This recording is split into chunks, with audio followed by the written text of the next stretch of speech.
देखो यार, CUET English ना ज्यादा मुश्किल है ना ज्यादा आसान, बस तुम्हें यही नहीं पता चलेगा कि क्वेश्चन आ कहाँ से गया। एंड मोमेंट तक मुझे ये नहीं समझ आ रहा था कि यार मैं पढ़ूं कहाँ से, फ्लेमिंगो और विस्तार से तो आने नहीं वाला है। ठीक है, अब वोकैबलरी भी आती है उसमें काफी सारी। अब डिक्शनरी का एक एक शब्द थोड़ी याद कर सकती हूँ कि कुछ भी, जैसे ये वाला क्वेश्चन देखो तुम पॉज करके, ये तुम्हें समझ आ रहा है क्वेश्चन कहाँ से आया हुआ है? देखो अगर आ रहा है तो भाई बहुत ही बढ़िया, बट नहीं आ रहा है तो तुम भाई बहुत पानी में हो, क्योंकि ऐसा क्वेश्चन ना पिछले साल ही आया हुआ था सीयूईटी में। देखो ज्यादातर 4 टाइप के क्वेश्चन आते हैं इंग्लिश में, अगर तुमने ये समझ लिया ना तो तेरे पक्का पक्का 240 से ऊपर मार्क्स आ जाएंगे 250 में से। ठीक है, सबसे पहला इज अनसीन पैसेज। अब तुम्हें इतना बता दूं कि 60 मिनट दिए जाएंगे, 50 क्वेश्चन तुमने करने हैं, मोटा मोटा लेके चलो तो 1 मिनट में एक क्वेश्चन होना चाहिए। भाई इतना बड़ा ये पैसेज तुम एक्सपेक्ट कर रहे हो कि मैं 1 मिनट में पढ़ भी लूं, फिर इसके जो क्वेश्चन है उसको भी पढ़ लूं, समझ लूं और ऑप्शन भी चूज करके सेलेक्ट भी कर दूं 1 मिनट में?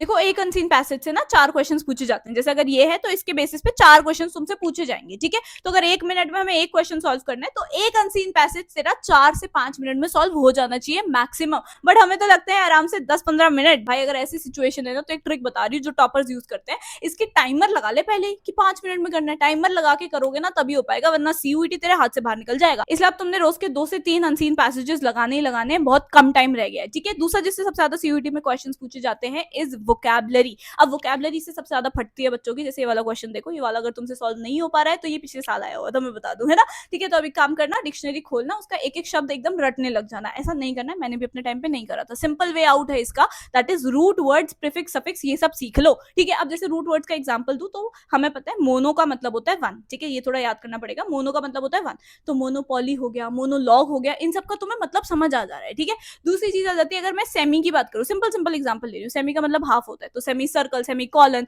ये सारे वर्ड्स तुम समझ पाओगे। बाकी थोड़ा किस्मत की भी बात होती है, जैसे मेरे टाइम पे 10 से 12 क्वेश्चन आए थे वोकैबलरी के, जिनमें से मुझे सिर्फ 6 से 7 आते थे, तो बाकी सब में मैंने एलिमिनेशन मेथड यूज करा। या कई बार ना ऑप्शन देख के ही पता चल जाता है, अगर तुम्हें ऑप्शन का मतलब पता है तब भी तुम एनालाइज कर पाओगे आंसर को। ठीक है, दूसरी चीज देखो, अगर तुम्हें वोकैबलरी अपनी इंप्रूव करनी है ना तो तुम्हें पढ़ने पड़ेंगे अपने न्यूज़पेपर। जो तुम्हारे घर में अंग्रेजी न्यूज़पेपर आ रहे हैं ना उनको पढ़ो, उनसे वोकैबलरी एक्चुअली में बहुत स्ट्रांग होती है। ठीक है, मैं ज्यादा टाइम तो बोल नहीं रही, इस यूईटी आने तक अपने पढ़ ले थोड़ा सा, तेरी वोकैबलरी इंक्रीज हो जाएगी। ठीक है, दूसरी बात, अगर वेब सीरीज मूवीज देखनी है तो ब्रिटिश देख लो, ब्रिटिश में भी बहुत अच्छी वोकैबलरी यूज करी जाती है। ठीक है, तीसरी चीज, गाने सुन लो अंग्रेजी के, तुम्हारी अपने आप ही बढ़ जाएगी वोकैबलरी। अब इन सब के अलावा ना सीयूईटी में अच्छे मार्क्स स्कोर करने का एकमात्र सोल्यूशन है कि practice more and more questions, और वो तुम कर सकते हो डीयू बडी से। यहाँ 81 प्रीवियस ईयर क्वेश्चंस तो बस इंग्लिश सब्जेक्ट के ही हैं, तो मतलब अगर तुमने इनकी प्रैक्टिस कर ली ना तो तुम्हारे आराम से 250 में से 250 आ ही जाएंगे, क्योंकि क्वेश्चन भी बहुत ज्यादा रिपीट होते हैं। ठीक है, प्रीवियस ईयर क्वेश्चन से, प्लस यहाँ पे आपको मॉक्स मिल जाएंगे, साथ ही साथ डेली प्रैक्टिस के लिए क्वेश्चंस भी मिल जाएंगे और स्टडी मटेरियल भी एक ही जगह पे। प्लस मैंने तुम्हें लास्ट वीडियो में भी बताया था कि काफी सारे स्टूडेंट्स को तो कंप्यूटर बेस्ड टेस्ट ही देना नहीं आता, मतलब कंप्यूटर के सामने कैसे एग्जाम देना होता है वही बहुत ज्यादा कंफ्यूजन हो जाती है। ठीक है,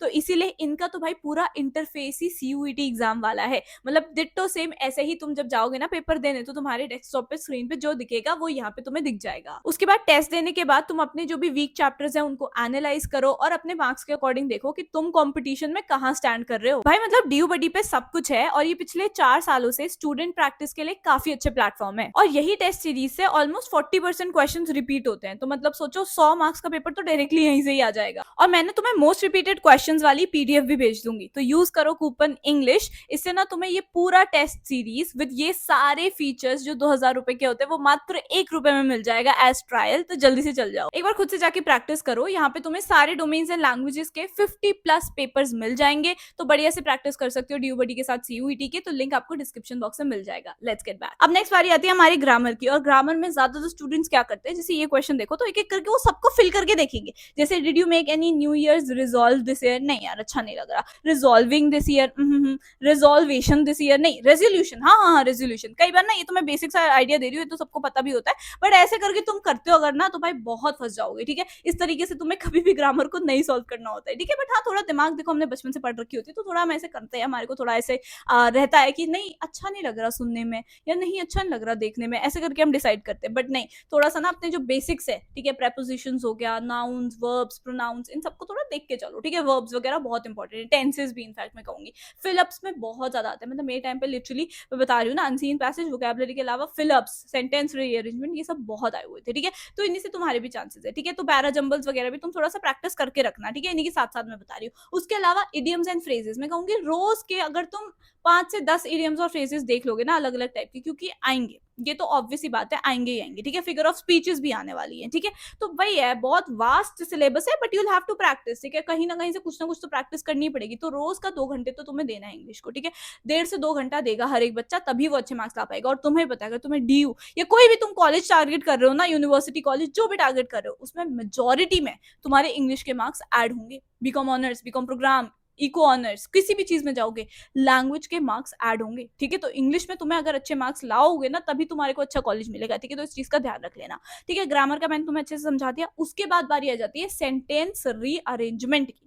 सेंटेंस रीअरेंजमेंट में इतना दिमाग खराब होता है, हमें तो लगता है सबसे आसान है ये, ठीक है। बट कई बार सिर्फ 2 ऑप्शन ऊपर नीचे कर दिए तुमने तो गड़बड़ हो जाएगी, ठीक है। एक चीज बहुत इंपॉर्टेंट ये भी है कि तुमने आंसर तो देख लिया, बट अगर वहां गलत क्लिक करके आ गए ना कंप्यूटर में, ठीक है, मान लो तुम्हें तो पता चल गया सॉल्व करने के बाद, हाँ हाँ ऑप्शन ए है, बट वहां तुम बी में क्लिक करके आ गए गलती से ही, तो वो बी ही मानेगा। वो ये नहीं देखेगा कि ओहो तूने सॉल्व कर लिया था, ए आंसर आ रहा था। अगर तूने वहां बी पे क्लिक कर दिया तो वो बी को ही कंसीडर करेंगे। तो ये सिली मिस्टेक्स भी थोड़ी सी अवॉइड करनी है, ठीक है। तो ढंग से दिमाग में अच्छे से बैठा लेना है कि कौन सा है। रफ शीट वहां पे तुम्हें दी जाएगी, तुम मांगोगे तो रफ शीट दी जाएगी, तो तुम वहां पे आराम से लिख भी सकते हो ऑप्शन, ठीक है। बट इतना टाइम रहता नहीं है, वही मैं बता रही हूँ क्लियरली कि 60 मिनट है, 50 क्वेश्चन है, इतने में इतने आंसर पढ़े, क्वेश्चन करें, क्या करें, ठीक है। तो वो वाली चीज भी रहती है। इंग्लिश में ना बहुत, मतलब देखो मैं कहूंगी मीडियम आता है, ना ज्यादा मुश्किल आता है ना ज्यादा आसान आता है, ठीक है। मीडियम लेवल का होगा, ढंग से अगर टाइमली कर लोगे ना तो तुम्हारे को आसान लगेगा, ठीक है। अब तुम जहां से भी प्रैक्टिस करना चाहते हो वो तुम्हारे ऊपर है, ठीक है। बस अच्छे से प्रैक्टिस करो। बहुत सारे अलग अलग वोकैबुलरीज के लिए मैंने बता दी, ब्रिटिश सीरीज देखो। अमेरिकन में इसलिए नहीं कह रही क्योंकि वो थोड़ी नॉर्मल होती है, ठीक है। ब्रिटिश से तुम्हें न्यू न्यू वोकैबुलरीज देखने को मिलेंगी, ठीक है।